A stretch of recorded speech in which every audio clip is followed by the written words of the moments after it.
भाई तुम तो मुझे जानती हो, मैं ब्रांड्स के अलावा कोई चीज नहीं पहनती। ये जो है तो इंसान अच्छी चीज पहने, महंगी चीज पहने, नजर तो आए। बेगम साहिबा, हाँ बस ठीक है, इंशाल्लाह कल शाम को मिलते हैं। Okay bye.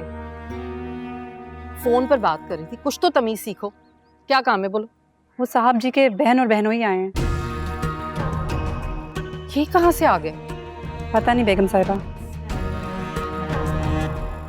तुमने अंदर तो नहीं बिठा दिया? जी वो ड्राइंग रूम में बिठा दिया मैंने। क्या तुम्हारा दिमाग ठीक है? हर अरे गैर को उठाकर बस ड्राइंग रूम में बिठाना है तुमने। जाओ, आती हूँ मैं। जी। मोहल्ले वालों ने भी देख लिया होगा उन्हें आते हुए। जिनसे मिलना पड़ेगा। क्या झूठ बोलूंगी मैं। एक तो पता नहीं अल्लाह मियां ने सारे गरीब रिश्तेदार मेरे नसीब में क्यों लिख दिए, कुछ माँ बाप की तरफ से, कुछ मियां की तरफ से।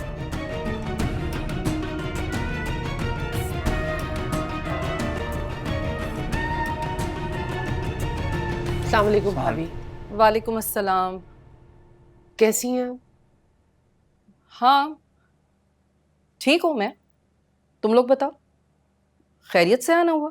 वो नहीं भाभी, कोई काम तो नहीं था। वो हामिद भाई की खैरियत का पूछने आए थे, पता चला था तबीयत खराब है। अब कैसी तबीयत है? ठीक ही है, तभी तो दफ्तर गए हुए हैं। तुम लोग खामाखाई हामिद की बीमारी को बहाना बनाकर दौड़े चले आए। तुम्हारे घर वाला हाल थोड़ी हमारे घर में कि कोई दवा लाने के लिए भी मौजूद ना हो। अरे हामिद को तो जरा सी भी छींक आती है तो मैं स्पेशलिस्ट को दिखाती हूँ, और उनके अपने भी बहुत सारे दोस्त हैं जो बड़े बड़े डॉक्टर्स हैं, आ जाते हैं घर पे अगर जरूरत होती है तो। जी भाभी, अच्छी बात है। हमारी तो दुआ है कि हामिद भाई और तरक्की करें, हमारे भाई हैं। लेकिन उनको डॉक्टर शुजा की दवा से आराम आता है। नहीं नहीं नहीं नहीं, देसी डॉक्टरों को नहीं दिखाते हामिद, डॉक्टर शुजा। जी ठीक है भाभी, फिर हम चलते हैं। वो शर्मीन भी घर पर अकेली है। क्या हुआ शर्मीन के रिश्ते का? सुना है पूरे खानदान में कह रखा है तुमने रिश्ते के लिए।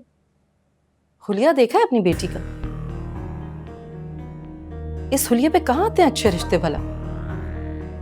माशाल्लाह मेरी बेटी बहुत नेक है और अल्लाह का शुक्र है उसके रिश्ते बहुत आ रहे हैं। बस देखते हैं उनमें से कोई अच्छा होगा तो। अरे पहले रिश्ते पे ही हाँ कह देना, वरना तुम तो जानती हो अगर मिडिल क्लास की लड़कियों की उम्र बड़ी हो जाए तो जरा मुश्किल से ही रिश्ते आते हैं फिर।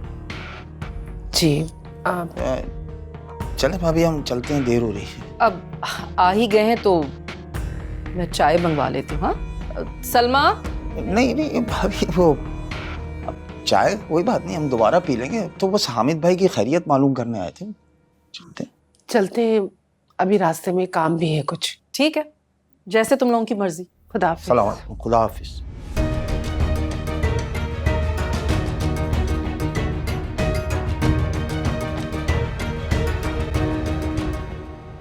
अरे अहमद, आयशा, आप लोग कब आए? सलाम अलैकुम। वालेकुम अस्सलाम। आप कब आए दफ्तर से? मुझे तो पता ही नहीं चला।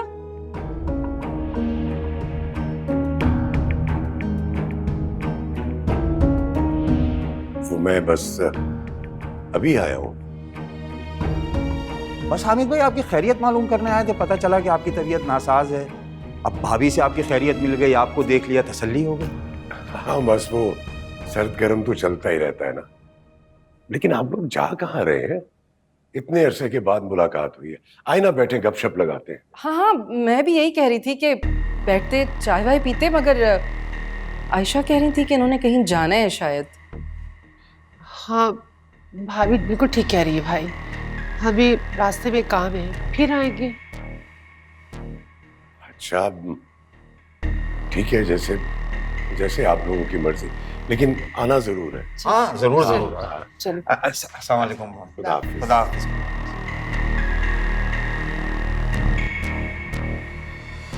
वो आपके लिए यखनी बनवाई है मैंने, आप बैठे, मैं लेकर आती हूँ। ना भाभी का इनाम निकलता, ना वो इतनी कड़वी और जहरीली बातें करती। अरे इनाम भी तो नसीब वालों का निकलता है। अल्लाह पाक देकर भी आजमाते हैं और ना देकर भी। ये ठाट बाट सब कुछ वक्ती है। मुझे अच्छी तरह याद है जब हुस्ना 2 जोड़ों में ब्याह कर आई थी तो उसके हलक से आवाज तक नहीं निकलती थी। आहिस्ता बोलो, सुन लेंगी। चलो।